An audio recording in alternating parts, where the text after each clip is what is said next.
Bismillahirrahmanirrahim, brothers and sisters. Assalamu alaikum, welcome.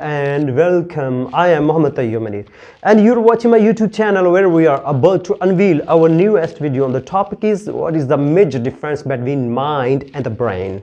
Let's get started.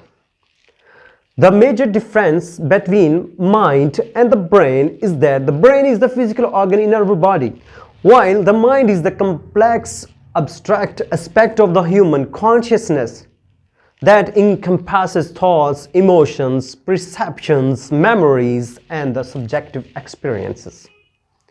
The brain is the complex organ made of billions of neurons, which are specialized cells that transmit signals in the form of electrical and chemical impulses. It is responsible for the various physiological functions such as the regulating bodily functions, processing sensory information,